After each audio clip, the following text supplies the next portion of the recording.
Hey, guys, tonight, we're slipping into a story so old it's practically evaporating into mist. One involving a forgotten monk, a hidden scroll, and the invisible fingerprints of Japan's wealthiest family dynasty.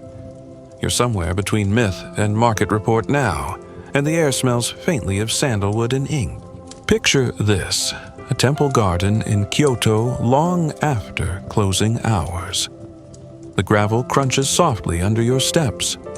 You're not even sure how you got here, but it's quiet. Really quiet. The kind of quiet that makes your bones hum. You spot a cracked ceramic lantern tipped sideways near an ancient pine tree. And just beyond it, something glinting faintly under a shallow mound of earth. You brush it off, and there it is, an impossibly old parchment scroll. The ink has bled from age, but you can still make out a name, or rather, the lack of one. You probably won't survive this journey without becoming mildly obsessed with minimalist asset classes, obscure dynastic trusts, or how to extract financial alpha from metaphorical cherry blossoms. But hey, maybe that's exactly what your subconscious came here for. So, before you get comfortable, take a moment to like the video and subscribe, but only if you genuinely enjoy what I do here. I'd love to know where you're listening from and what time it is right now. Midnight in Maine, 3 a.m. in Singapore. Let me know. Now, dim the lights. Maybe turn on a fan for that soft background hum.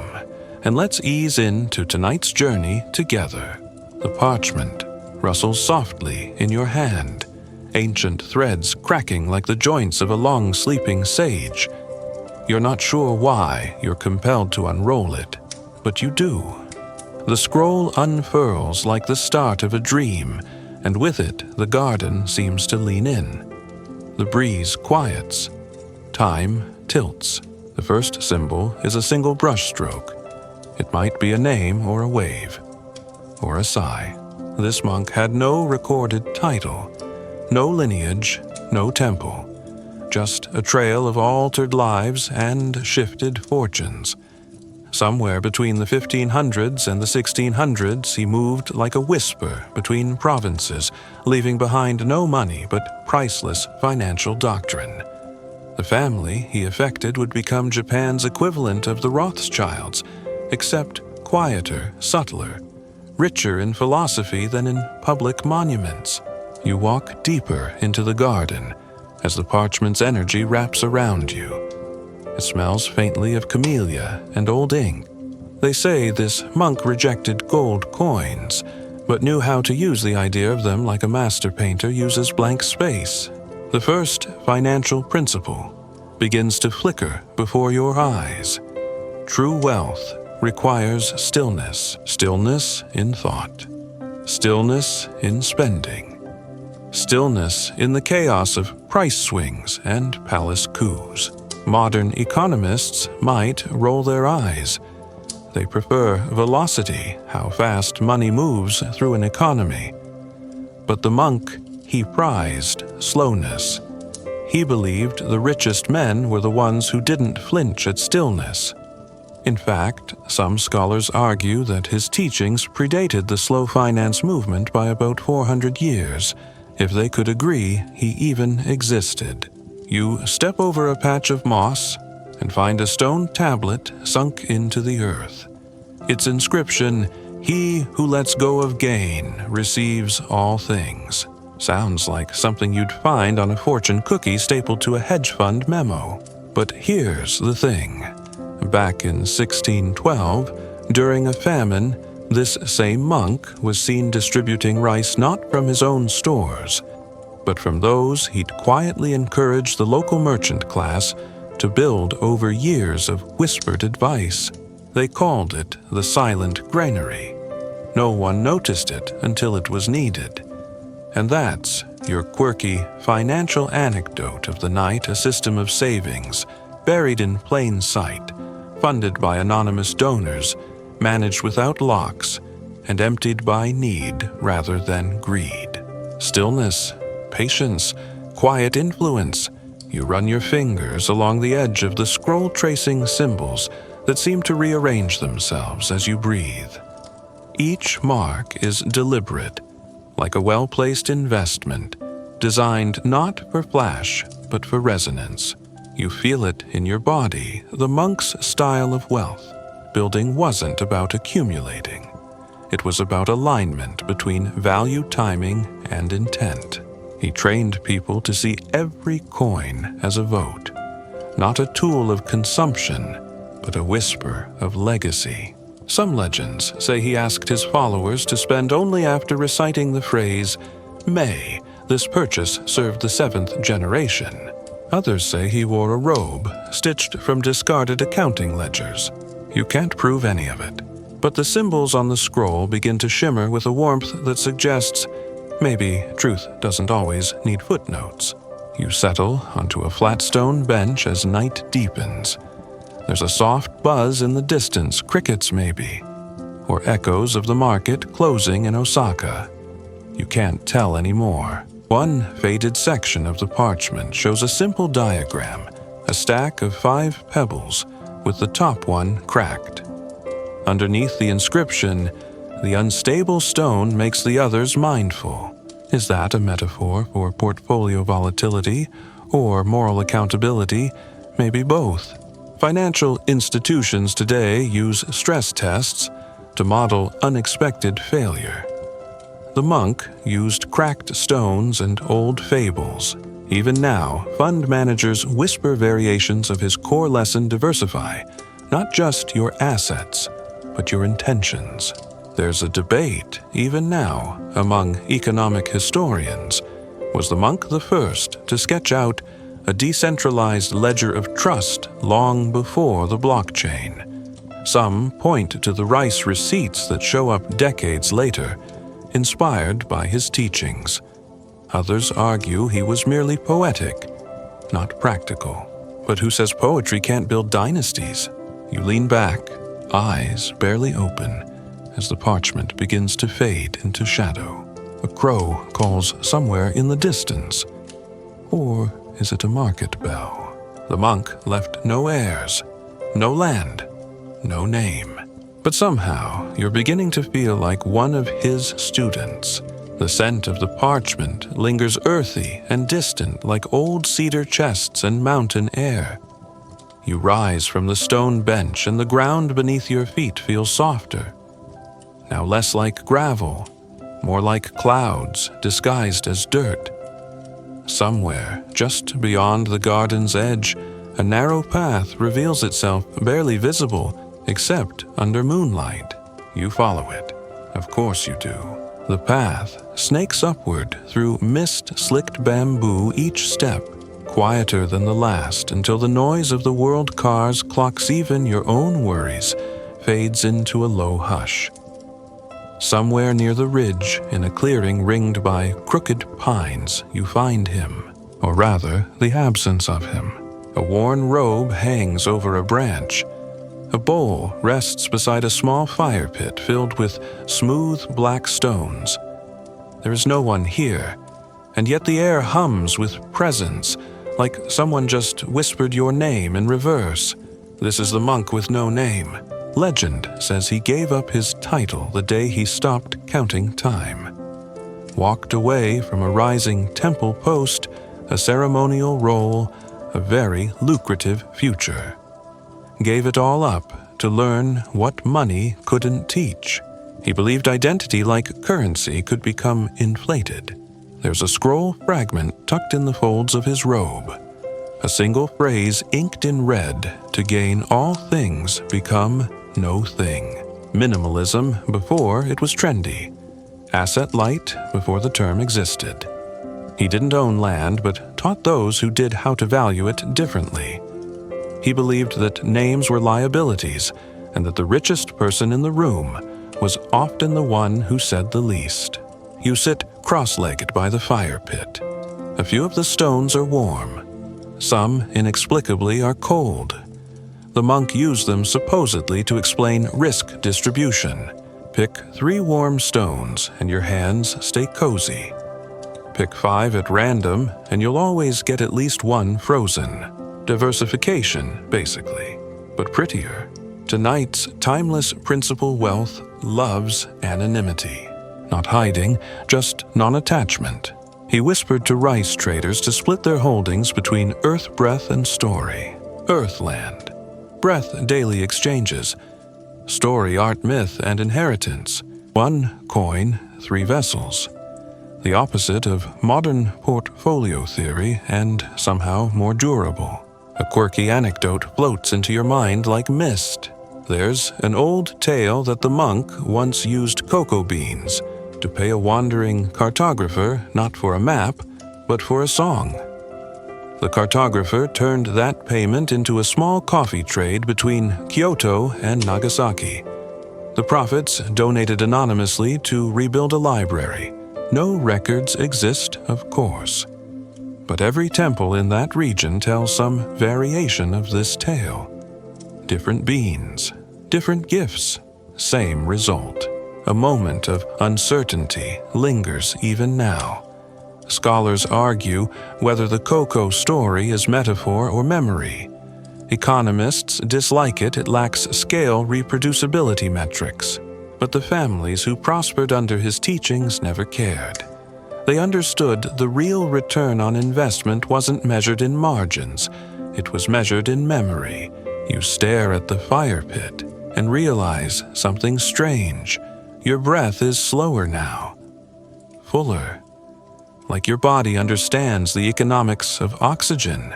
Above a single pine cone detaches from a high branch and falls in perfect silence. That's the kind of wealth the monk taught. Gravity-powered, unhurried, detached yet inevitable. At the edge of the clearing, a small wooden tablet has been nailed to a tree. Its message is almost too faint to read.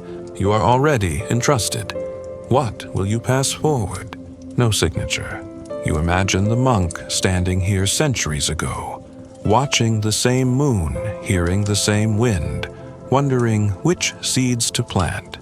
Not for himself, but for someone like you, arriving at midnight, tired from too much earning and too little meaning. He taught that legacies should be structured like shade trees, useless for decades, then suddenly indispensable. One of his most radical ideas, financial success, is morally neutral, unless animated by remembrance. It's why he insisted every deal begin with a moment of silence. Try pitching that at a venture capital meeting. Still, some of his students became the core financiers of Japan's merchant class. They didn't call themselves rich. They called themselves remembered.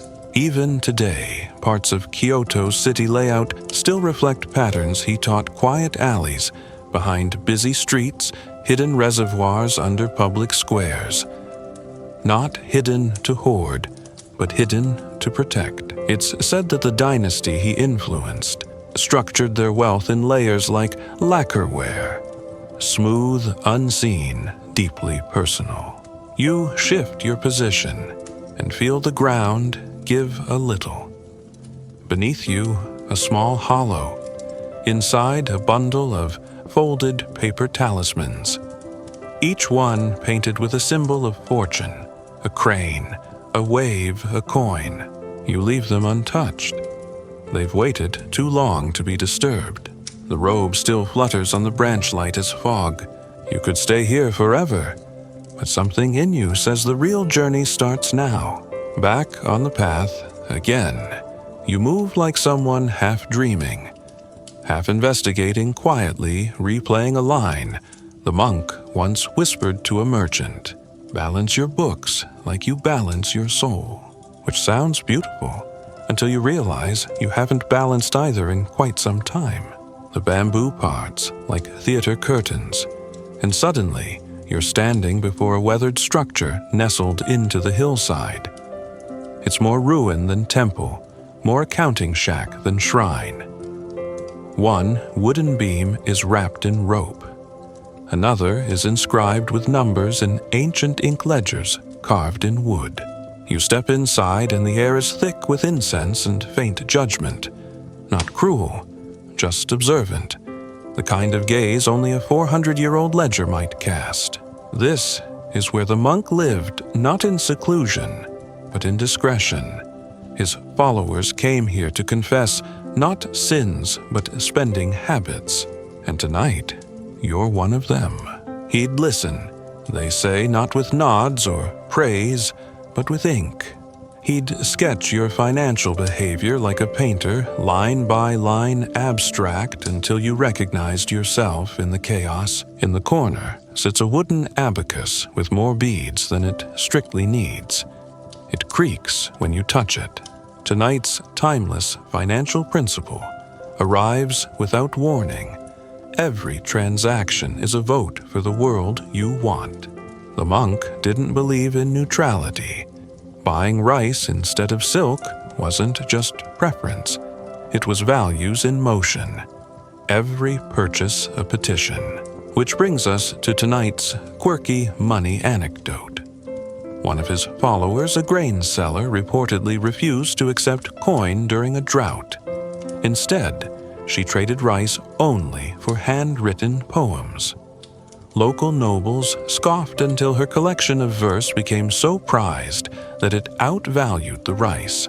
Yes, a rice-backed poetry portfolio. Some believe this merchant was the dynasty's maternal ancestor, blending lyricism with logistics in a way that still echoes through Japan's art-finance hybrids today. Of course, no one agrees. Economists call it an anecdotal anomaly. Historians argue whether the poems were forged posthumously. But others say, who cares? The dynasty built a culture, not just capital.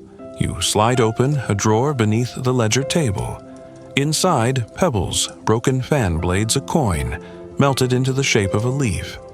Artifacts of forgotten wealth systems. One item in particular catches your eye, a thin strip of silk embroidered with numbers. It's an expense tracker literally woven into the fabric of a kimono sleeve. The monk believed wealth should move with the body, not just the bank. Suddenly, the abacus clicks by itself, just once, but it's enough to remind you some stories never rest. You look up and imagine a young merchant kneeling here, trying to explain why he'd spent half his savings on lacquered bowls. The monk wouldn't scold. He'd ask, did you buy beauty to honor silence or to cover noise? There's a difference. The silence of appreciation versus the noise of status. It's a subtle debate, one that even modern minimalists can't settle. Is that $900 Japanese tea kettle conscious consumerism, or just flexing in slow motion? No one agrees. Least of all, the monk who once gifted a prince a perfectly empty box. Inside a note that read, "This is the most expensive space I own." And yet the dynasty prospered. They didn't just build businesses, they built values into systems. Their shipping routes mirrored prayer paths. Their contracts included sunset clauses. If the sun set before you finished reading, you had to wait until morning to sign. No haste, no rush. Maximum comprehension. You'd be amazed how few deals they lost. There's something funny about this kind of slowness. It's borderline ridiculous, really. Imagine showing up to a board meeting today and saying, let's only negotiate while barefoot facing north. But the monk's influence ran deep. And in Japan, ceremony isn't a delay, it's a dividend. You glance back at the door. The night is thicker now, wrapped in blue velvet shadows. Somewhere in the garden, a frog blinks without jumping. Before you leave the shack, your fingers find a small wooden stamp. Its symbol, a perfect circle, broken slightly at the top. The monk's seal. He believed nothing should be fully closed. Not cycles, not plans, not even profits. Leave space for the unexpected. That was the philosophy. You press the stamp gently onto a piece of parchment near the ledger. It leaves no ink, just an indentation, a suggestion of intention. Like much of his teachings, the mark is invisible but unmistakably there. The door creaks behind you as you step out into the hush. The ledger shack disappears the moment you blink, like it was never really there, just a pocket in your mind, tucked behind the part where old receipts and unfinished to-do lists live. Now, the air smells different, cleaner, like ink that's just dried, or the moment after lightning when the ozone rearranges your thoughts. You follow a lantern-lit trail that wasn't there before, winding softly through moss and moonlight. Somewhere nearby, a trickle of water keeps time better than any watch. A stone bridge appears low and wide, arched over a lazy stream that glows faintly in the dark. And at the far side, a new figure waits, not the monk, but someone else. This one's dressed in traveler's clothes, sturdy shoes, faint lacquer stains on the sleeves. A merchant scholar, maybe, one of the monk's earliest students. He doesn't speak, just turns and begins to walk, assuming you'll follow. And you do. You always do. Tonight's timeless financial principle greets you with a knowing nod. Compounding isn't just math, it's character. The merchant scholar once kept a habit he called the grain diary. Every morning, he'd move one grain of rice from one jar to another, then another in the evening, day by day, grain by grain, until the jars switched places. Then he'd start again. People laughed until they realized he used that same habit to build a shipping empire. One boat, one bag, one coastal trade route at a time. He believed momentum came from rhythm, not urgency. That's how the dynasty began rhythmic trading across coastal towns, not with grand ships at first, but with borrowed crates and handwritten promissory notes. Here's your quirky money anecdote of the night. The first large cargo deal they ever secured involved dried persimmons. Not silk, not spices, not gold. Just humble fruit. But because they controlled the timing, when the fruit ripened when the ship left port, they controlled the entire trade lane. For a year, the fruit sat in cool storage caves beneath Kyoto, aging like wine. By the time it shipped, demand had doubled due to an early frost in Edo. A persimmon bubble, if you can believe it. Economists scoffed then, and still do. Some say the frost was myth. Others say it was market manipulation. Still others argue the fruit never existed at all. But the dynasty's books tell a different story. Layered profits reinvested not into more fruit, but into faster accounting. That's right. They didn't scale the product. They scaled the ledger. The merchant scholar you're following turns into a grove of maples and pauses beside a tree. He places one hand on the bark. You do the same. There's a hollow carved into the trunk lined with old parchment. Inside numbers, tallies, tiny sketches of boats, margins written in old kanji. One line stands out. Profit is time crystallized. It sounds dreamy, but consider it, every yen earned is just time captured in transactions. Time someone gave you through effort or trust. So the dynasty preserved it accordingly. They stored wealth in slow things, land, education, legacy, not fast things like trend goods or flashy temples. One scholar estimated that they spent more on record-keeping than on expansion. Not because they were cautious, because they were respectful. They didn't see bookkeeping as overhead. They saw it as honor tracking. It's a different mindset. You're not trying to win money. You're trying to reflect it well. You pass through the grove and come to a quiet terrace overlooking the valley. A single stone lantern flickers beside a tea table set for no one. You sit anyway, and as you do, you remember something. That forgotten pine cone from Section 2. It shows up here again, resting gently beside your teacup. Wealth comes full circle if you let it. The tea smells faintly of roasted barley. The dynasty funded one of the first large-scale barley insurance pools in the region, paying farmers not to grow, but to store. Delayed gratification embedded into the supply chain. It was brilliant and deeply boring, which made it perfect. Boring money is often the most resilient. A current debate. Even now, some financial historians argue whether this dynasty's power came from trade ingenuity or simply conservative timing.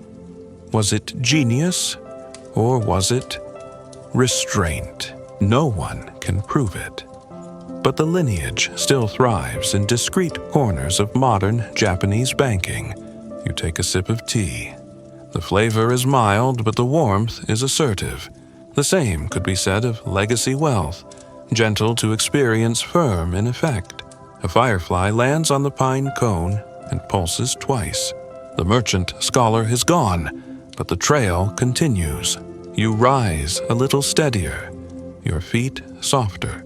Now, your thoughts slower, and you think maybe compounding isn't about doubling fast. Maybe it's about being worth returning to. You begin walking again. The moss glows slightly underfoot, and somewhere another abacus clicks. The path curls downward now, as if gently urging you towards something older than even the monk. The landscape widens, no longer a whispering forest, but a valley filled with terraces. Stone steps like piano keys worn smooth by centuries of careful footsteps and stubborn ideas. Here, among tidy rows of tea plants and plum trees, sits the dynasty's first school. Not for children, but for adults who had made money and didn't know what to do with it. There's a small plaque nailed to a tree branch, faded and tilted. If you cannot teach what you've earned, you haven't earned it. The school had no walls, just a ring of benches and one lectern that faced a stream. Tonight's timeless principle takes a seat beside you. Knowledge compounds faster than capital when shared. The monk insisted on open bookkeeping, not public, just teachable. Every member of the dynasty had to present their wisdom yield once a season, what they learned, not just what they earned. The idea, if your balance grew, but your insights didn't, you had an imbalance of a more dangerous kind. Here's tonight's quirky money anecdote. One dynasty member, known only as Kaoru of the Wind, reportedly made a small fortune selling reversible kimonos. One side died for weddings, the other for funerals. When asked how he scaled his business, he said, "I taught my rivals how to copy me. They copied poorly." Kaoru eventually opened a short-lived textile guild that published weekly diagrams of his stitching techniques. The guild didn't last, but the diagrams became collector's items, one sold centuries later at an auction in Singapore for the price of a Tokyo apartment. Economists have always debated Kaoru's model. Was it philanthropy or arrogance? Smart branding or self-sabotage? Hard to say, but it worked. It's the kind of move modern entrepreneurs call open source, except Kaoru did it with thread, not code. You walk through the ring of benches and find a scroll rolled tightly in a glass tube. A lesson, maybe, or an invoice disguised as philosophy. when you open it. A single phrase waits. The more you teach, the harder you are to steal from, because imitation can't keep up with self-discovery. That's what the school taught over and over in sun and rain and typhoon season, how to become your own best competitor. How to let the market catch up while you quietly evolve. Your footsteps bring you to the stream. It's shallow, wide glinting like a sideways mirror. Someone has carved a motto into a nearby stone. Slow wealth is sticky. You smile. It sounds absurd, like an economic dessert. But the dynasty proved it true. They used knowledge sharing to retain talent, not just through wages, but through dignity. They believed the greatest raise was being trusted to teach. And so each dynasty member was assigned an apprentice, chosen not for skill, but for curiosity. Many of those apprentices became competitors. The dynasty encouraged it, because if your apprentice wins, you still win. It's a very non-Western idea and a very durable one. You remember the pine cone again, how it fell without force, but landed with purpose. That's how this school felt. Not mandatory, magnetic. One lesson involved a simple bamboo bucket. Students had to fill it with coins, then carry it across a stream without dropping a single one. Most failed. The trick. The bucket was lined with faint holes. You had to walk fast enough to outrun the leak, but slow enough not to spill. Cash flow, quite literally. Modern analysts still reference the Kaoru bucket principle, even if they don't realize its source. Walk too fast, you crash. Too slow, you drain. Some say it's a metaphor for burn rate. Others for emotional regulation. Even now, you wonder which part of your life is leaking and which part is spilling. The breeze picks up. The benches sway slightly. You're not alone anymore. A few others sit nearby shapes in the dark. Past students or future versions of yourself. No one speaks. You all just breathe the same rhythm you felt in the bamboo grove. Another debate drifts into your mind, whether the dynasty's success came from education or simply outliving their rivals. Patience as strategy. Is that noble or just lucky? Hard to say. Luck and patience look similar in hindsight. Still, their records show something unusual. No generational wealth collapse for over 400 years. No shirt sleeves to shirt sleeves curse. No lost fortunes. Just careful compounding and teachings passed in whispers. You rise slowly and bow slightly to the empty lectern. The tradition here is simple always. Leave one question behind. So you do. And as you walk away, the wind carries a single syllable from your breath, like a receipt for something you haven't purchased yet. The air shifts again, more velvet now than vapor, as if the night has thickened around you to muffle stray thoughts. You move with that half-floating sensation, the one where your body remembers gravity, but your mind politely opts out. Past the school, the path tightens lined with stone lanterns whose flames pulse in sync with your own heartbeat. Or perhaps it's the other way around.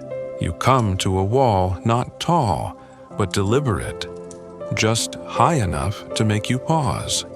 You reach out, touch the stones. They're warm. Somehow, they've held the sun's heat like a fiscal memory. A wooden gate opens without sound, and just like that, you're in the courtyard of the hidden mint, the secret treasury, where the dynasty didn't store money but meaning. The monk's philosophy was clear. Currency is temporary. Trust is compoundable. Which brings us to tonight's timeless financial principle.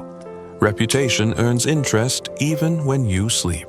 Inside this walled garden, the dynasty stored tokens, not gold or jewels, but symbols, broken seals, frayed contracts, half-burnt IOUs that had still been honored. The kind of proof no ledger can hold. Each item was a story. A failed deal handled gracefully. A near betrayal resolved with humility. A lost shipment forgiven by a rival who became family. It's an odd thing to treasure, you think. Mistakes. But the dynasty knew errors properly handled become interest-bearing assets. You walk past one glass case containing a single rice grain dyed blue, attributed to a trade deal that collapsed yet still paid dividends in allies, in trust, in resilience. The story goes, a merchant had invested everything into shipping blue-dyed rice to a distant lord who changed his mind mid-voyage. The shipment was worthless. Instead of suing, the merchant delivered it as a gift with a handwritten note. If not useful for your table, let it sweeten your garden. The lord laughed, planted it, and that odd blue rice became a novelty crop fetching 10 times the price the next spring. They partnered for life. Modern economists can't decide genius, pivot, or bizarre fluke. Was the die even real? Doesn't matter. The dynasty added the grain to their mint, where meaning accrues faster than money. Tonight's quirky anecdote delivered in a tiny glass case. You pass another artifact, a fan painted with names. It was used at annual gatherings to spin and randomly select someone to receive a grant for a wild idea. No pitches, no resumes, just trust in curiosity. One winner used the money to build a tea house shaped like a ledger, with each room sized proportionally to his quarterly expenses. Tourists hated it. The dynasty loved it. Here's the joke: he forgot to budget for heating. So the winter ledger room froze just like the budget it represented. Still, the fan was added to the mint. Why? Because it reminded them risk is culture. And culture, they believed, was the highest form of wealth. You sit on a stone bench beside a tree with bark like copper scrolls. The leaves whisper, but not in words. They seem to hum, not a tune, but a tone. Like a bank humming in a key of delayed gratification. Reputation, after all, hums. It's not flashy, it's not liquid, but it moves people. You remember an old saying, pinned to your fridge, or maybe it was carved on a lacquered spoon back in Section 3. Money can't buy trust, but trust prints money. This is what the hidden mint stored, not currency, but credibility. And still the debates stir. Was the dynasty naive to avoid hard currency hoards? Should they have held more gold, more land? Or was their meaning-based economy a self-fulfilling myth? Scholars write papers, podcasts speculate, but here in the hush of this garden with fireflies tracing old dividend charts in the air, those questions feel silly. Because what survived wasn't the accounts, it was the atmosphere, and tonight you're inside it. Another gentle joke floats by on the wind. Why did the dynasty refuse to mint coins with their name? Because they believed ego melts faster than silver. You smile. You reach for a small bronze disc near the path. No markings, no numbers, just a weight in your hand that feels responsible. You pocket it, not as treasure, as reminder. A breeze swirls the leaves into motion. Somewhere beyond the wall, a bell chimes exactly. Once, no reason, no warning. But you know what it means. It's time to leave the mint. You rise. Your pockets are no heavier, but your posture is straighter. A little more dignity. A little less haste. You step back through the gate, which closes softly behind you. And though you've taken nothing tangible, you feel richer. As if reputation too can be worn like a second kimono, quiet, elegant, and always just the right weight. The trail dims, not from lack of light, but from an abundance of sleep. The very air seems to wrap around your ankles now, like silk spun from bedtime itself. If you're still awake, it's only because your curiosity is a little more stubborn than your eyelids. You descend gentle stone steps carved into the hillside. They've been worn smooth by generations of decisions, some cautious, some reckless, all forgiven by time. The path ends at a clearing. At its center is a circle of sand, perfectly raked. Lines curved like compound interest diagrams sketched by moonlight. You step into the sand barefoot instinctively. There's no sign telling you to do this, but your toes understand what your mind hasn't caught up with yet. This is the dynasty's garden of unfinished ledgers. Here, they didn't come to balance books. They came to rest beside the ones that never closed. The failed ventures, the paused projects, the goals that changed. Because another timeless principle waits here for you to notice it. Incompletion is not failure. Every unfinished ledger tells a story of adaptive wealth money that pivoted rather than calcified. Tonight's quirky anecdote nestles itself into the hush. One branch of the dynasty attempted to build a bank, disguised as a bathhouse, hoping customers would feel more relaxed about borrowing if they could soak in warm cedar tubs while reviewing their credit line. The first week, brilliant. The second, mold. The third, bankruptcy. But here's the twist. The staff kept running the bathhouse even after the bank failed. Eventually, it became a place where struggling merchants gathered not to borrow, but to trade ideas in the steam. They called it the liquid ledger. The dynasty declared it a spiritual dividend and recorded the whole ordeal in red ink, not to show loss, but to honor transformation. That red ink scroll is here buried beneath a cherry blossom tree, a reminder that not all profit is numerical. Some of it is narrative. You pause to sit in the sand. The rake lies nearby. You trace a circle around your heel with it. Not perfect, not straight, but lovely in its own way. It reminds you of something. Back in section 2, do you remember the monk's tea whisk? The one that was missing a few bristles.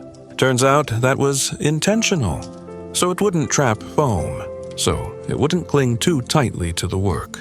That's how the dynasty treated their wealth, not like a net, but like a sieve. Economists argue about this garden. Shouldn't unfinished books be sealed, audited, resolved? Should wealth ever be left in progress? The consensus, no. But the dynasty, they kept this garden anyway, and not as a warning, as a tribute. Because wealth isn't just the sum of gains. It's the integrity of response when things don't go to plan. A whisper floats across the sand. The wind doesn't finish blowing. It's a saying from one of the dynasty's lesser-known elders, Misaki, the soft-spoken. She was the first to propose legacy pauses, deliberate periods, where all trading ceased for reflection. 3 times a year the books closed early. No transactions. Just story-sharing, mistake memorials, and a communal bonfire where regrets were read aloud and burned. Not out of shame. Out of respect for the role mistakes played in shaping clarity. You lie back in the sand now. Just for a moment. You feel the granules shift beneath your shoulders, settling you deeper into the earth, like a balance sheet reconciling itself with gravity. Another quiet joke drifts through the trees. Why did the dynasty accountant sleep under his desk? Because he liked his numbers grounded. You smile without moving. Your breath matches the hush. You start to wonder, which of your own unfinished ledgers might belong in a garden like this, a business idea you never pursued, a savings goal that got rerouted, an apology still waiting for interest to accrue. They all count. Even the dreams that changed shape mid-sentence, especially those. A faint bell rings. Not nearby. Somewhere far off, maybe in the direction of your past self. It tells you something important without words. You are allowed to stop. You are allowed to continue. You are allowed to leave things lovingly undone. You rise slowly, brush sand from your hands. The moonlight bends like liquid equity across the raked lines. And as you leave the garden of unfinished ledgers, you notice something behind you, barely visible now. Your footprints are gone, but the circle you drew with the rake, still there. You find yourself wandering down a narrow lantern-lit alley, lined with aged wooden doors, each marked with an intricate family crest. The soft clatter of footsteps and distant murmurs settle into the background like a lullaby, pulling you deeper into the quiet heart of the dynasty's history. This evening, your focus drifts to a lesson whispered in these shadows, a principle as ancient as the moss on the stone steps. Delayed gratification is the patient gardener of wealth. The dynasty was built on the simple, almost rebellious act of waiting. Waiting while others rushed to spend, waiting while others chased fleeting trends, waiting while others succumbed to impulse. They believed money was not a prize to be immediately enjoyed, but a seed to be nurtured slowly and carefully. The grand fortunes that now fill their ledgers were once just small amounts tucked away, growing unnoticed like the roots of an ancient tree. As you walk, you almost hear the steady ticking of a slow clock, time itself, a partner, not an enemy. Time isn't rushing, and neither should you. The dynasty's wealth, like a fine sake fermenting in quiet barrels, took years to reach its true value. Quick wins were frowned upon, seen as flashy distractions that burn bright and fade fast. Consider the story of the dynasty's founder, a monk, who famously resisted immediate rewards. Legend tells of a rare silk cloth that was once offered to him as payment. Instead of accepting the silk outright, he requested it be kept safely for 7 years. When the cloth was finally returned, its value had multiplied, not because of the cloth itself, but because its patient wait had inspired others to trust the monk's wisdom and invest alongside him. It sounds almost too good to be true, like a bedtime fable whispered to encourage restraint. But it highlights a powerful truth. Wealth is often a reward for patience, not haste. Here's a quirky little anecdote. From the dynasty archives, one family member reportedly waited decades before cashing in a particular rice futures contract, much to the bewilderment of his contemporaries, who were quick to mock him as that foolish old man waiting on rice. But when the contract finally matured, the payout was so large it funded an entire generation's education and even helped build a local temple. The act of waiting is not passive. It's a strategy layered with intent and faith. They weren't just twiddling thumbs. They were practicing deliberate patience, sharpening their ability to resist the dopamine hits of instant gratification. Economists still debate the ideal length of investment horizons and the risks of waiting too long versus acting too soon. Some argue that waiting can lead to missed opportunities, while others champion it as the surest path to lasting wealth. The dynasty's practice was rooted in a deep cultural respect for time-blending pragmatism with a meditative calm that comes from centuries of practice. You chuckle quietly as you recall a gentle joke they often told each other. Why did the millionaire refuse instant noodles? Because he believed the best things come to those who wait and soak. The lesson here is simple, but profound. Delayed gratification isn't about denial. It's about cultivating an appreciation for future rewards greater than today's fleeting pleasures. It's about seeing beyond the temporary sparkle and focusing on what endures. As you stroll, you imagine your own moments of temptation, quick buys, shiny distractions, the lure of immediate satisfaction. The dynasty's quiet insistence on waiting feels like a whisper in your ear. Hold steady. The best harvest comes after the longest season. You pass a weathered bench where a small plaque reads, "Patience plants the seeds. Time makes them bloom." Settling into the bench, you let the weight of these words sink deep, feeling your thoughts slow, like the gentle drip of rain nourishing the earth. The stillness is comforting, a reminder that the greatest fortunes were not seized, but allowed to grow. In this stillness, you understand that every dollar saved, every investment held, every temptation resisted is like a tiny seed planted for a future you may never fully see but will one day enjoy. The dynasty's wealth was not built in moments of excitement, but in the quiet discipline of waiting over decades and centuries. This discipline gave them power not only to accumulate wealth, but also to weather the storms that wiped out many others. You breathe deeply and imagine yourself as part of that lineage, a patient gardener, tending the soil of your own financial future. Maybe you feel a bit of rebellion inside too, a silent promise to resist the rush, to trust the slow process, to embrace the beauty of time. Before you rise, you catch sight of a small jar of coins sitting beside the bench left by someone else who understands this lesson. You drop a coin inside, smiling softly.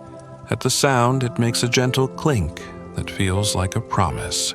And as you stand and continue on your way, you murmur quietly, "I embrace the power of waiting, knowing my future wealth grows with time." The alley begins to fade as you walk on, but the lesson lingers quiet, steady, and sure, just like the slow dance of wealth through the ages. You find yourself entering a wide courtyard, bathed in the soft amber of twilight, where delicate stone fountains bubble gently beneath swaying branches. Every droplet that falls into the still water makes a sound like a whispered thought, a small idea that could become something vast if given enough room to grow.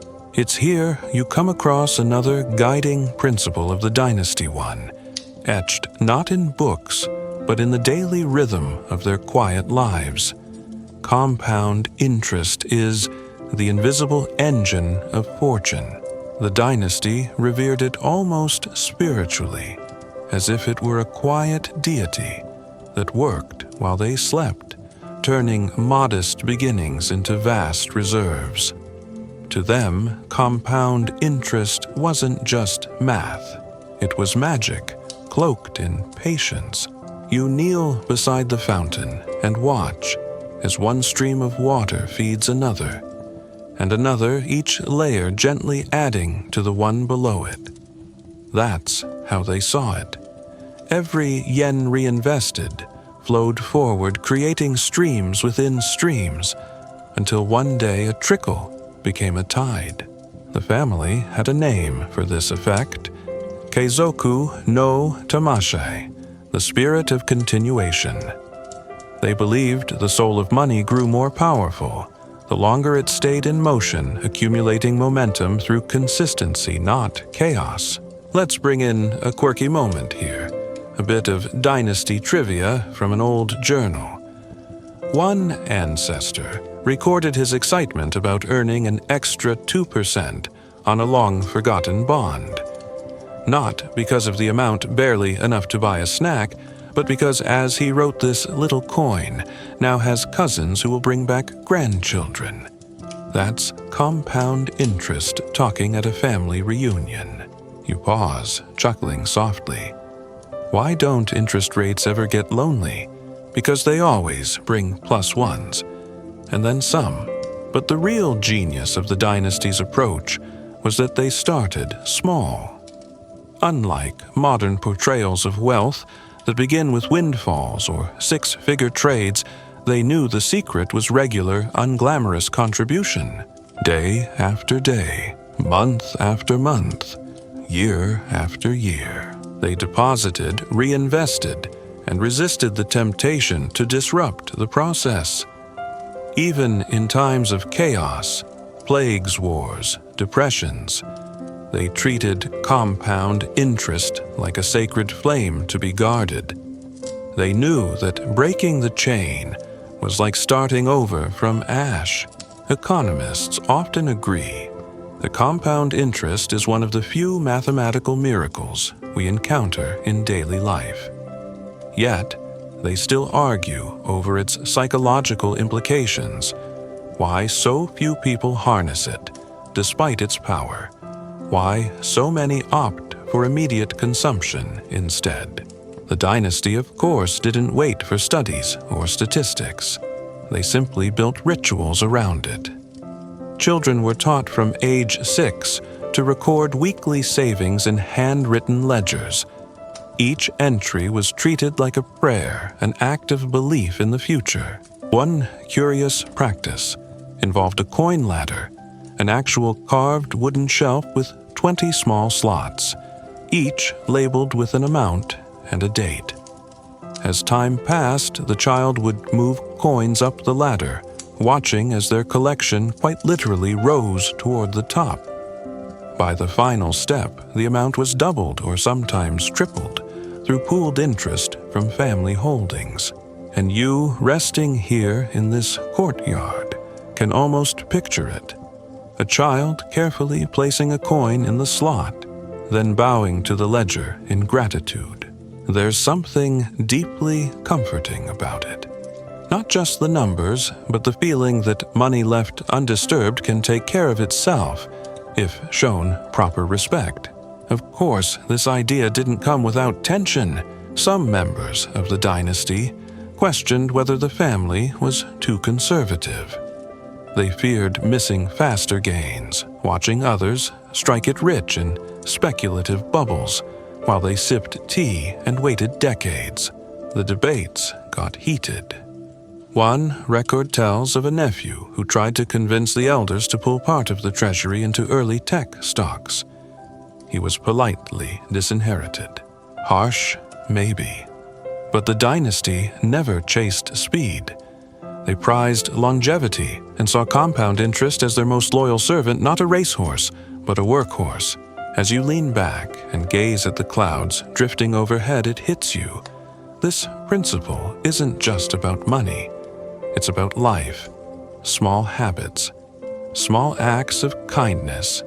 Even small thoughts repeated, nurtured, become character, destiny even. You think of all the moments you've dismissed as too small to matter. That extra $5 you thought wasn't worth saving. The time you considered investing but shrugged and moved on. They mattered. They always did, and they still can. The sound of the fountain deepens. Maybe it's your imagination, or maybe it's something more, a gentle reminder that it's not too late. That compound interest is always waiting ready to begin again, quietly building in the background. You feel the urge to do something symbolic, and beside the fountain, you spot a few polished stones. You stack 3 of them, one atop the other like a totem. The initial investment, the reinvestment, the quiet growth, a tower of belief. And softly, without even realizing it, you say, I honor the slow power of compounding. My wealth multiplies in silence.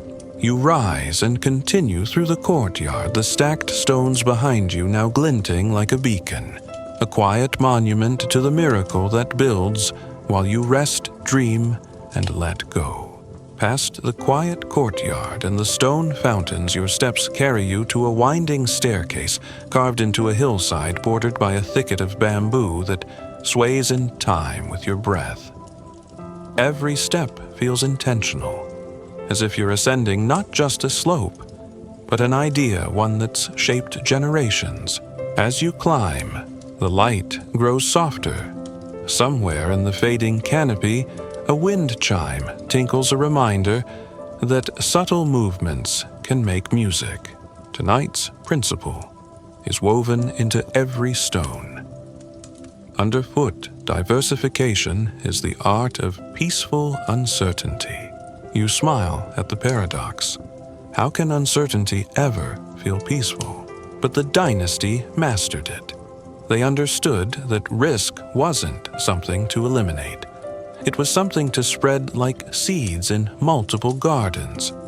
They didn't just invest in rice or land or tea.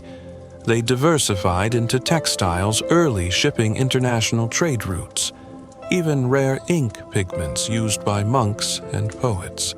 And they did it not to chase everything, but to protect something: stability. A quirk from the records reveals how one ancestor, wary of putting all fortunes in one rice basket, once bought shares in a Portuguese cinnamon importer, while simultaneously funding a local bamboo flute maker. When asked why, he answered dryly, "If the world loses its taste for spice, at least it may still hum a tune." You chuckle. That's one way to hedge. Or, as the dynasty liked to joke over tea, why did the investor sleep well during a storm? Because he didn't keep his eggs or ducks in one basket. Diversification gave the family more than financial resilience. It gave them peace. In years when silk prices plummeted, their lumber investments held firm. When shipping slowed their sake, profits soared. This cross-woven strategy meant they never panicked. And in finance, not panicking is half the victory. The staircase levels out, and you find yourself in a small observation pavilion. Scrolls hang from the ceiling beams, each listing categories of ancient holdings, written in calligraphy so elegant it might float off the page. You run your fingers over one scroll labeled Night Markets, peripheral wares. It's filled with items like lacquered fans, pickled plums, and seasonal fireworks. Even the dynasty's fun money was diversified. Still, they didn't diversify randomly. Each venture was selected with care, backed by knowledge and a genuine interest in the field. Curiosity, not fear, drove them. Economists still argue about how much diversification is too much. Some say owning a little of everything dilutes your returns. Others insist it's the only way to manage volatility in a world that often tilts without warning. The dynasty didn't wait for academic consensus. They just looked around and asked a timeless question: what if this fails? And then they answered it by having something else ready. It reminds you of those childhood games where you'd hop between stones over a stream. One stone might wobble, one might crack, but if you had another underfoot, you stayed dry. You breathe in deeply the scent of pine and ink lingering in the air. This is where diversification becomes more than finance. It's a way to live. Relationships diversified. Skills diversified. Even joy diversified. The dynasty didn't find fulfillment in one place. They spread their satisfaction across simple pleasures, an afternoon of poetry, a new recipe, the restoration of an heirloom, because depending on a single source for happiness felt just as dangerous as relying on a single stock. They lived their beliefs, always preparing for the unexpected without fearing it. Even their homes were designed with escape routes not out of paranoia, but practicality. You picture it now, a secret corridor leading to a hidden garden, not for fleeing danger, but for finding calm when the world became too loud. And maybe that's the heart of it. Diversification isn't about expecting disaster. It's about making peace with the unknown. There's another scroll on the wall, this one older, barely legible. It reads, "A single wind can fell a tree, but not the forest." The dynasty didn't mind losing one branch. They just made sure they had a whole grove. And you, sitting now with the wind slipping past your sleeves, can feel the lesson settle deep in your bones. You don't need everything to go right. You just need some of it to keep going, while the rest works itself out. You recall a modern example, tucked in your memory like a folded note.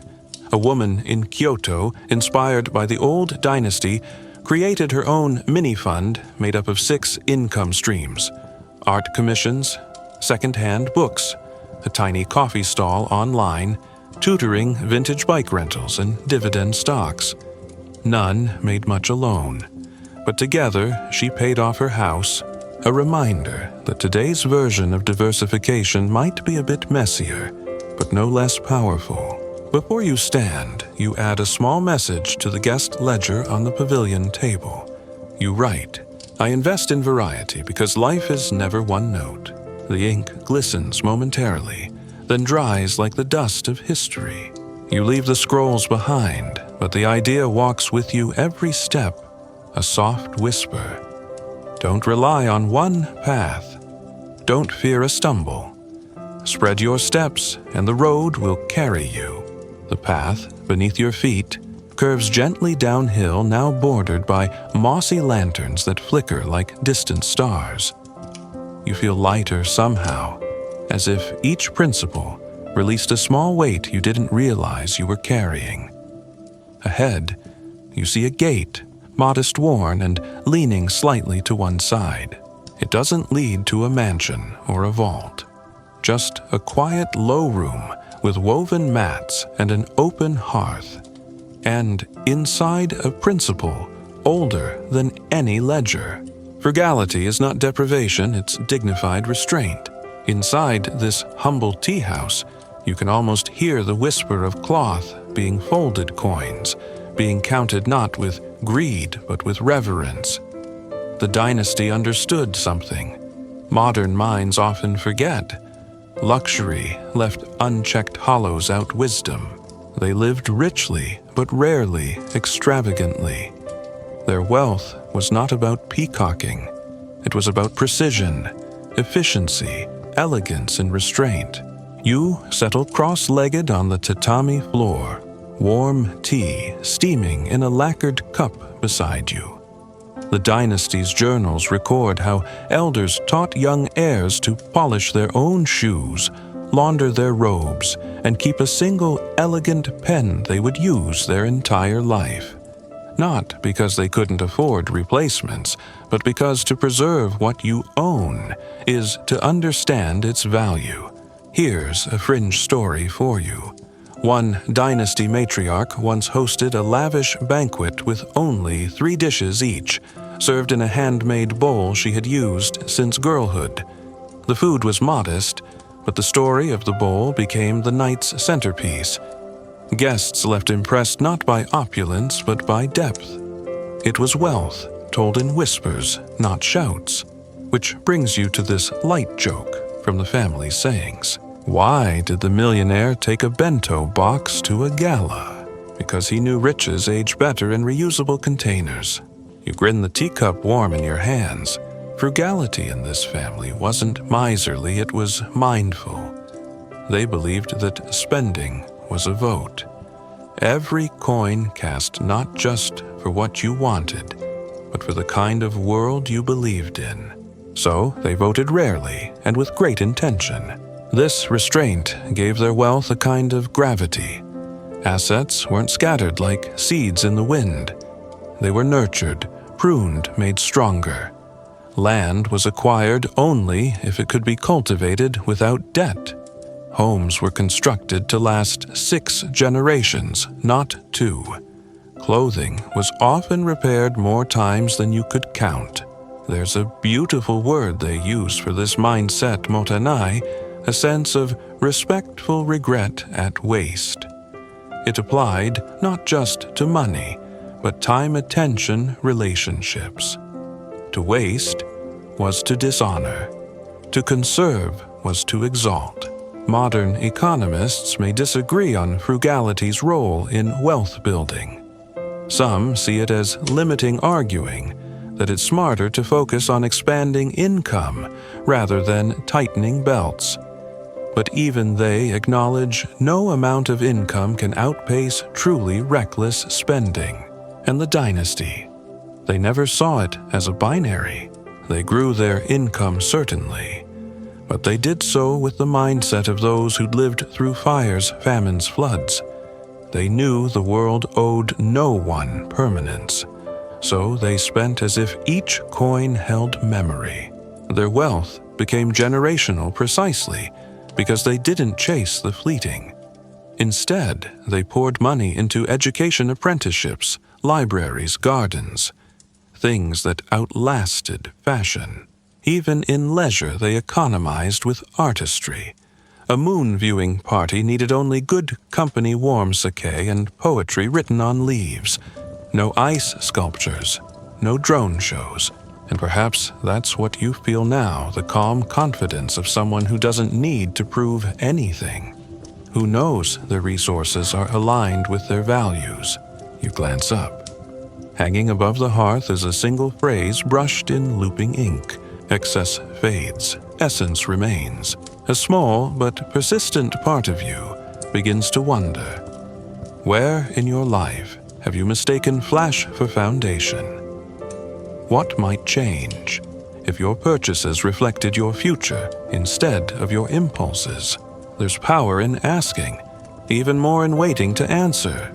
You remember a recent tale, a minimalist investor in Osaka who wore the same white shirt every day, claiming it was his way of saving decision energy. He funneled the difference into index funds. He retired at 36. Quirky, absolutely. But as the dynasty would say, efficiency wears many robes. Another example comes to mind. A Tokyo chef who serves exquisite 5-course meals using leftover produce from local vendors. He turns food waste into fine dining and charges half the city's average price. His restaurant is always full, his overhead blissfully low, and his profits hidden in plain sight. You sip your tea slowly, now the room quiet except for the rhythmic crackle of the hearth. Frugality, you realize, isn't about denying yourself. It's about delighting in what remains when the unnecessary is stripped away. You lean forward and write your own note into the guest book resting on a wooden shelf. This one says, "I spend with purpose. My wealth reflects my care." The ink dries beside dozens of similar notes, each a whisper from someone who's decided to see money not as a flame to burn, but as a lantern to carry with grace. You rise from the mat, feeling taller. Somehow, though, nothing material has changed. There's a nobility in restraint, a quiet royalty in knowing that nothing owns you. Not your purchases, not your cravings, not your doubts. As you step back into the cool evening air, you realize wealth is not what you show. It's what you choose to keep. You follow a winding stone path through a grove of camellias, their blossoms dropping silently to the ground like silk coins. The moon peeks between the leaves, tracing silver lines across your path. There's a quietness to this part of the journey, like something ancient is about to surface. A truth too soft to shout, yet too powerful to ignore. You pause beneath a wooden archway, carved with the family crest. The wood is cracked, sun-bleached, beautiful in its imperfection. Beyond it, sits a study, a place for records ink, and long-term thinking, because this is where the dynasty's most invisible weapon resided: compound interest, the slow magic that turns patience into power. You step inside, and it's underwhelming. No golden calculators. No high-frequency trading machines. Just scrolls, abacuses, and the soft glow of lanterns hanging from the ceiling. But these scrolls, they contain ledgers that stretch across centuries. The numbers begin small. An investment in barley, a loan to a traveling merchant. Nothing extraordinary. But then you notice the years. 1678 becomes 1702, becomes 1751, and the numbers curve upward like the arc of a kite catching wind. This dynasty didn't merely accumulate wealth, they compounded it. One heir once said, "I do not plant for this season, I plant for someone I will never meet." That's the ethic of compound interest care, without immediacy. Growth without applause. They reinvested dividends, reused profits, recycled strategies. And, most importantly, they waited. A quirky story tucked in the margins of one scroll describes a monk-turned-accountant who measured growth by the rate at which a plum tree he planted shaded the window each year. When the shade covered the full sill, he said, "Now the money has begun to speak." It took 27 years. You can't help but laugh at that. We track gains in quarterly reports. He tracked them in sunlight. Here's your gentle joke for the evening. Why did the compound investor bring a sleeping bag to the stock exchange? Because he knew real gains show up after you've dozed off. But this family, they excelled at dozing off. They didn't panic during dips. They didn't yank money the moment it grew legs. They understood the one rule that most modern minds ignore.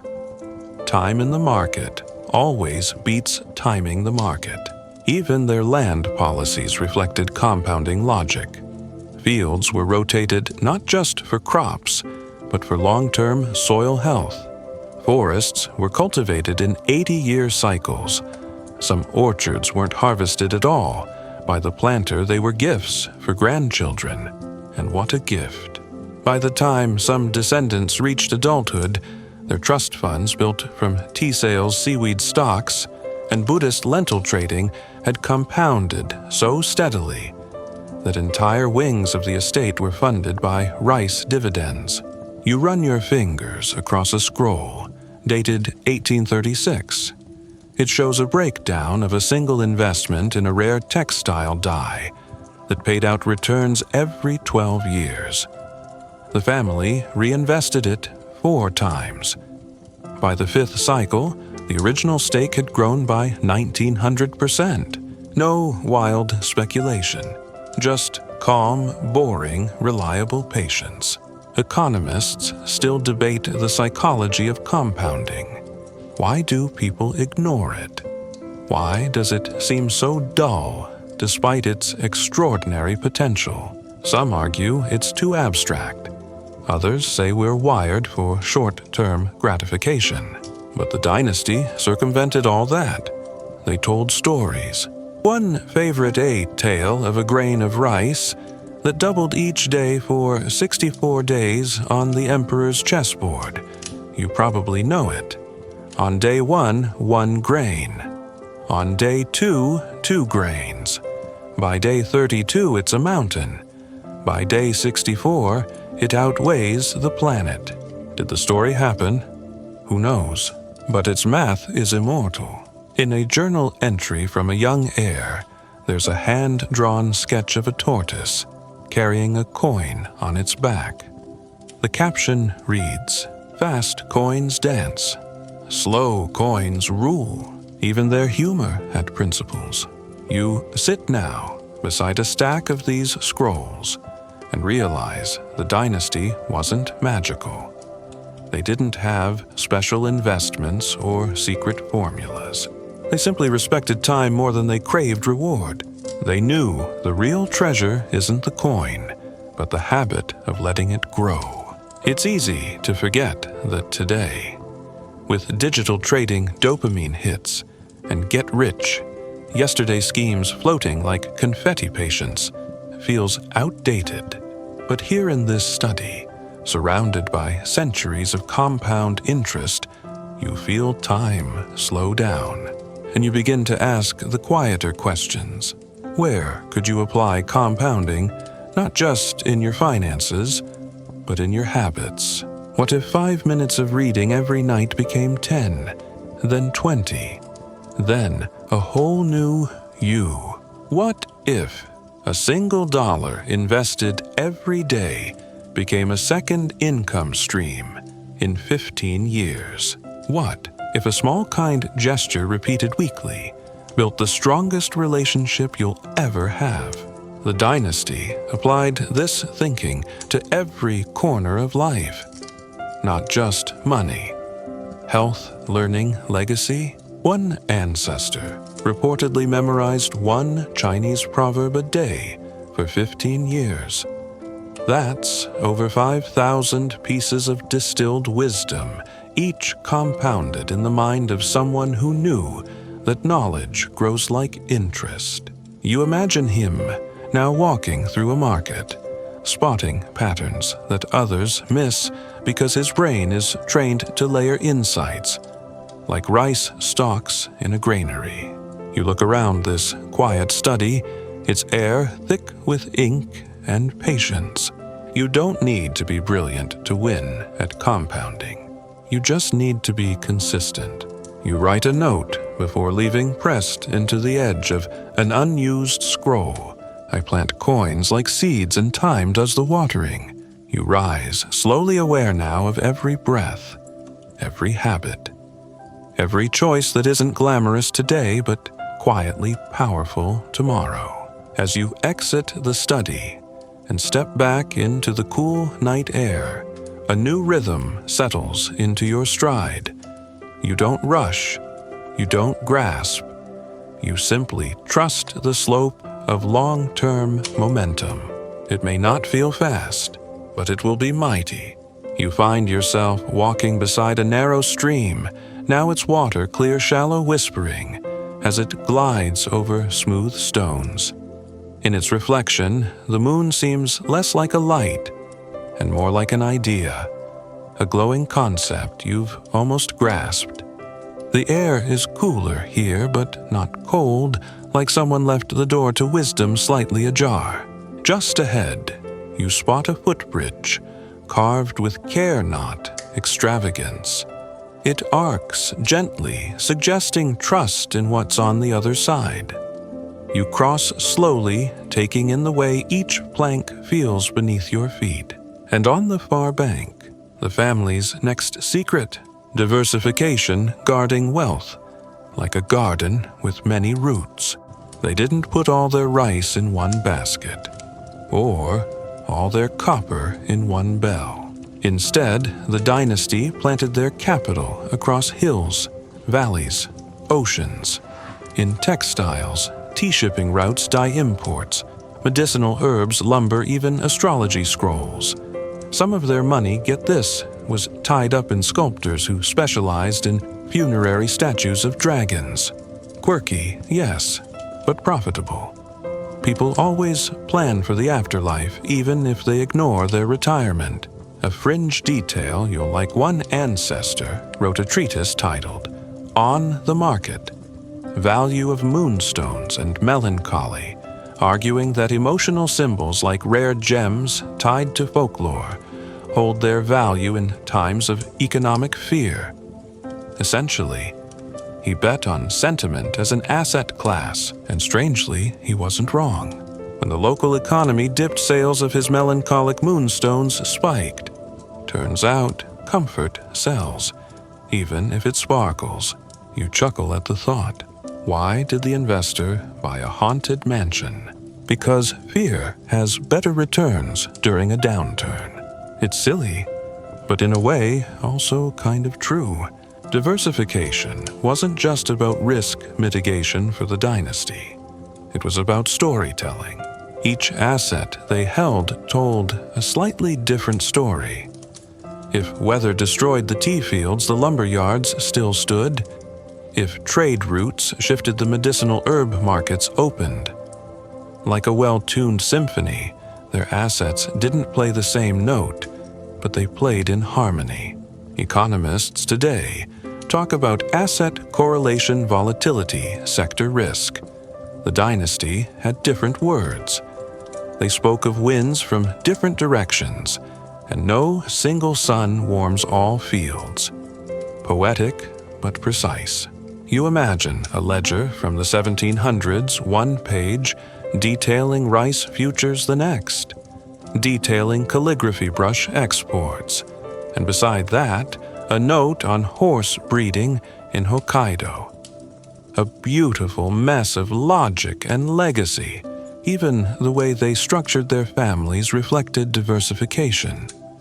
Marriages weren't just romantic, they were strategic. Bonds formed across regions, across clans, even across philosophies. One family member famously married a poet's daughter just to gain access to a rare ink formula that later sold across 3 provinces. Love and liquidity braided together. Not every move was genius. They had flops too. A cousin once sank a fortune into scented snow wax. Yes, scented wax for snow sculptures. The idea melted fast.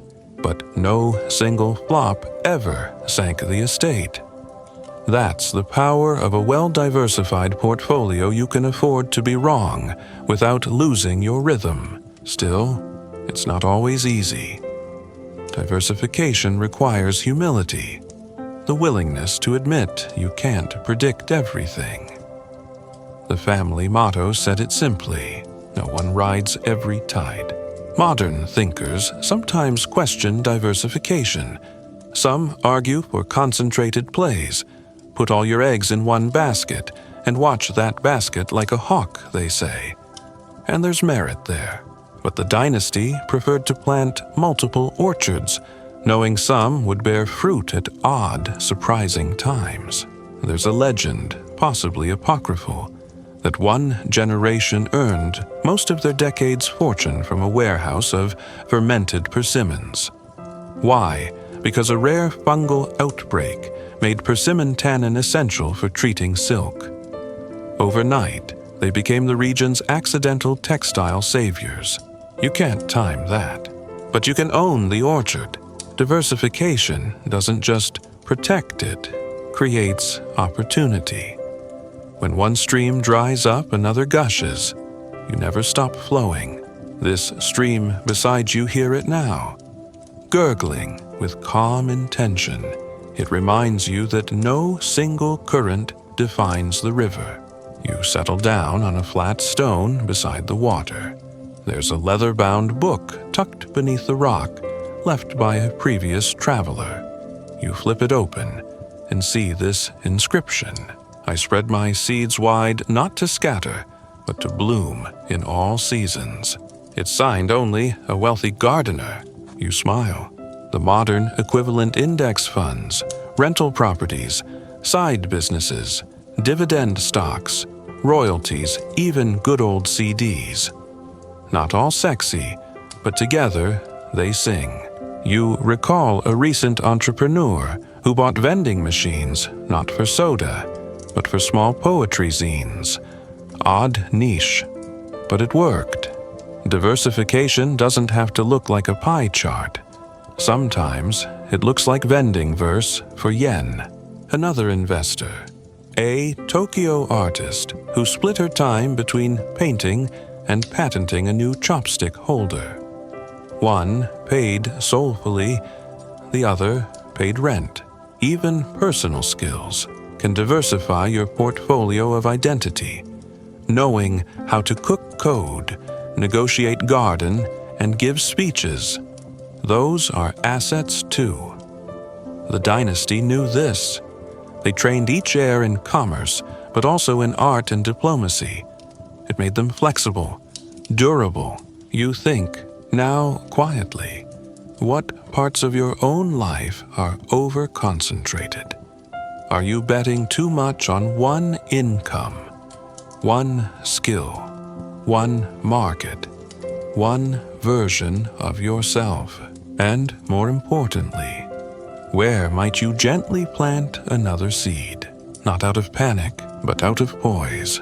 You rise from the stone, brushing off moss.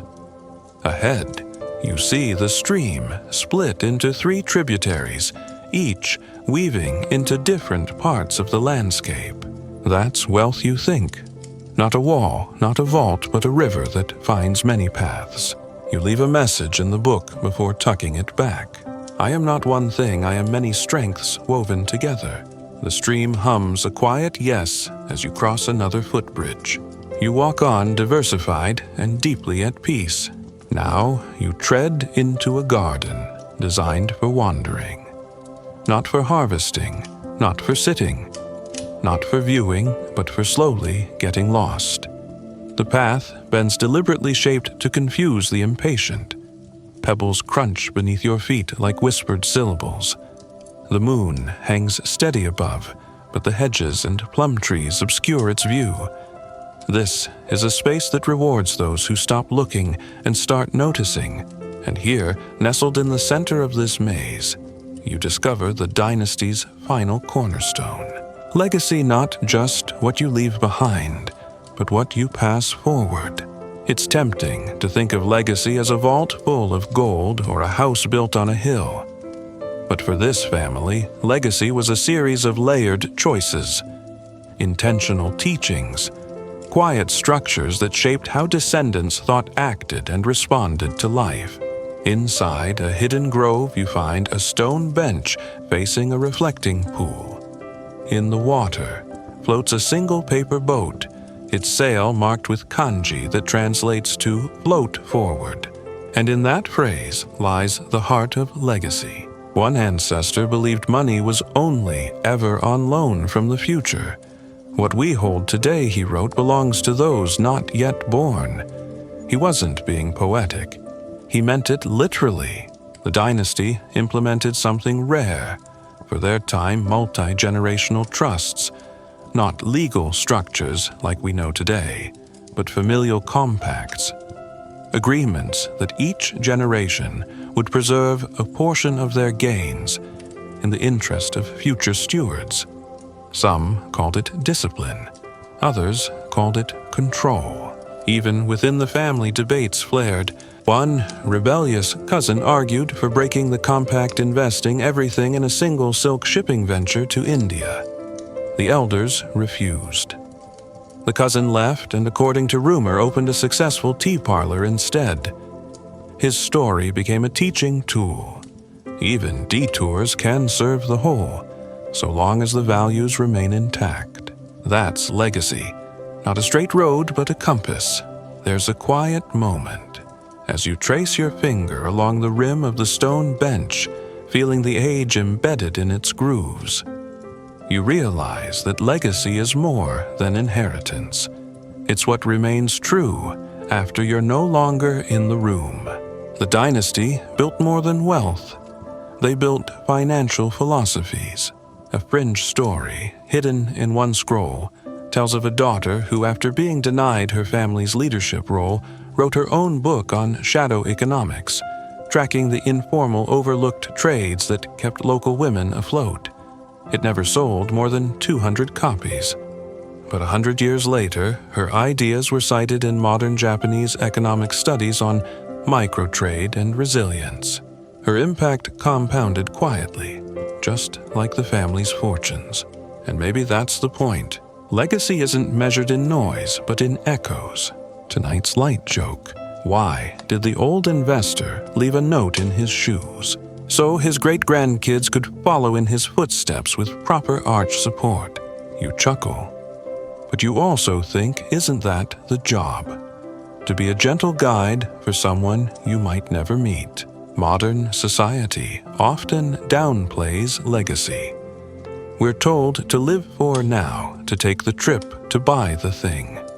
And sure, some of that has merit. Life is short. But the dynasty would argue it's also long, and if you plan like it is, your life extends beyond your pulse. One elder wrote a scroll titled "The Garden Without Walls." Inside were simple philosophies. Always teach what you've learned. Leave maps, not chains. Trust that future minds will be wiser if you water them now. You sit quietly, imagining what your own legacy might look like, not in grandeur, but in pattern. Would someone mimic how you save? Speak how you listen. Repeat how you invest. Avoid what you feared. Your legacy, you realize, is already forming. Every decision carves a path. Every habit lays down a stepping stone for someone else to walk more easily. The dynasty even designed their homes with legacy in mind. Floorboards were laid with subtle squeaks so parents could hear where their children walked at night. Not to punish, but to protect. An architecture of gentle accountability. Their accounting ledgers were updated not only with totals, but with notes for successors. This merchant is trustworthy. He undercharges when it rains. Avoid dried figs in spring shelf life too short. Invest in salt roots only if camel prices fall below 3 per head. Tiny breadcrumbs. Notes from 100 years ago still echoing forward. Economists still debate legacy's value. Some say dynastic wealth stifles innovation. Others argue it ensures stability. One study even found that wealth passed down without wisdom vanishes within 3 generations, a phenomenon dubbed the third generation curse. But the dynasty dodged that fate. Why? Because they passed down systems, not just assets, routines, rituals, rhythms. Every heir was taught money is not a goal. It is a tool. Legacy is not a prize. It is a responsibility. They even practiced financial rehearsals, mock sessions, where the next generation had to decide how to allocate a portion of wealth based on fictional crises. One scenario involved a fire in the tea fields. Another involved flood wiping out coastal trade. Each descendant had to explain their thinking, defend their plan, and demonstrate long-term vision. And when the real crises came, they were ready. You glance back at the floating paper boat. It's drifted to the far edge of the reflecting pool nose pointed forward. You write a quiet note in your palm, with your finger invisible ink for the subconscious. I invest not for applause, but for continuity. You breathe slowly, the garden's rhythm syncing with your own. It's a peaceful thing, legacy, when rooted in values, when braided with love, when not just written in wills but whispered in rituals. And you realize now, you're not here to hoard wealth, you're here to host it, to guide it, to prepare it for the next chapter. The garden path winds again, and this time you follow without hesitation. Your steps are slow but grounded. Each footfall is a future unfolding. The garden narrows, and the stone path gives way to a soft, mossy incline. You climb without urgency, each step cushioned as if the earth itself wishes to lull you into gentleness. Up ahead, there's a small gate plane, wood curved like a smile half remembered. It creaks as you push it open, revealing a clearing lit only by lanterns swaying faintly in the breeze. This, you understand, is not the end. It is the handing off. The dynasty's final tradition wasn't an account ledger or a sealed will. It was a ritual called the Circle of Quiet Returns. Once every generation, the heirs would gather here in this exact grove, beneath these same trees, and speak aloud one truth they'd learned about money. One by one, they'd circle the lantern ring and say things like, "Wealth reveals character more than it builds it." generosity multiplies faster than interest. The moment you stop learning, your money starts shrinking. And most hauntingly beautiful, I am only the caretaker. The light does not belong to the lantern. You pause, moved, and maybe a little nervous. What would your truth be? You sit in the circle's center now, the lanterns above nodding gently like quiet elders. The air smells of cedar and smoke, with just a hint of plum blossom. Your pulse slows. Your shoulders soften. You begin to feel not smaller, but somehow woven into something larger. The dynasty knew this feeling well. They called it standing in the long hallway. The sense that you're not the beginning or the end, but one of many doors. Financial thinkers today might describe it as generational flow or wealth continuity. But the family spoke in softer metaphors. You are a page in the ledger. Write clearly. They didn't seek immortality. They sought clarity of purpose, of method, of belief. They practiced what we now call financial literacy, as if it were sacred text passed down, not just through teaching, but through repetition ritual and careful story. Let's sneak in one last quirky anecdote. In the early 1800s, a family uncle kept a piggy bank shaped like a Daruma doll. But instead of coins, he filled it with riddles about money. The true profit is what's left after laughter read one. A rushed yen is a tired yen read another. Kids would shake it, hoping a new riddle would fall out. And here's the twist: he believed only those who solved the riddles deserved inheritance. He once skipped over a nephew entirely for failing to decipher, "When you plant in silence, what makes the loudest bloom?" The answer was patience. The nephew got nothing. The lesson: loud effort is not always wise effort.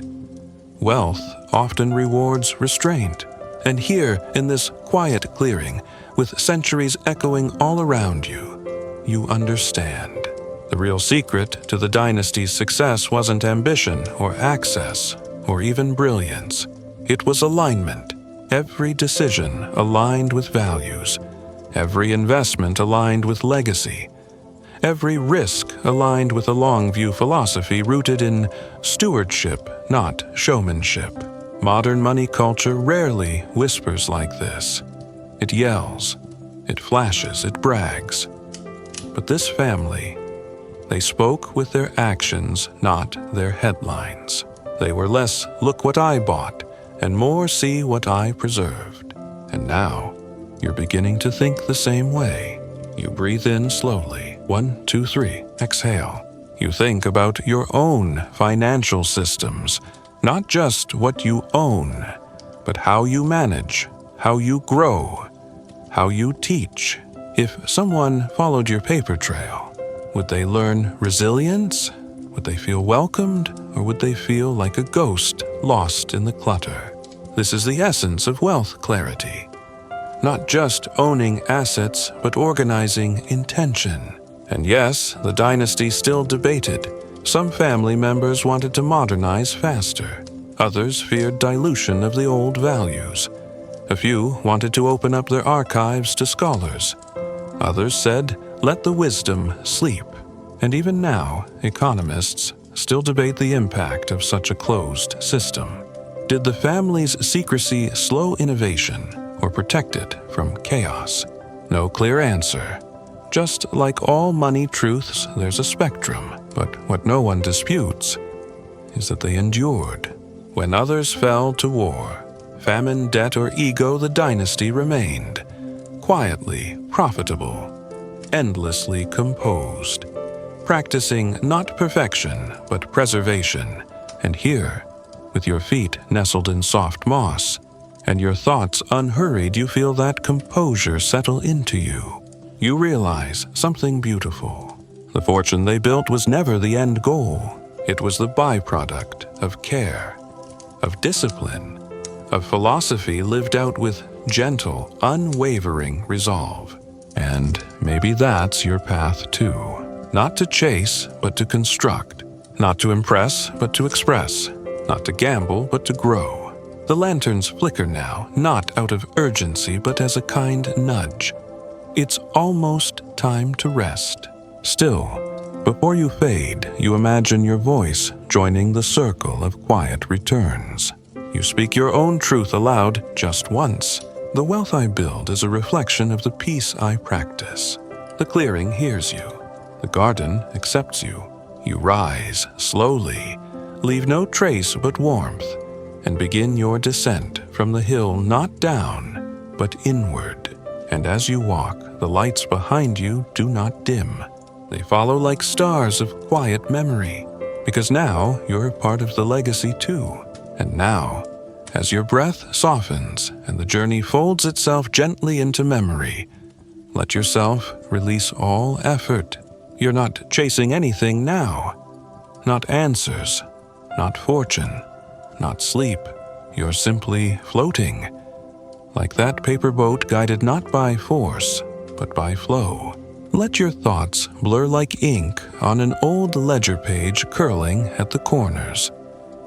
Let the soft green hush of moss fill your mind. You don't have to remember every lesson.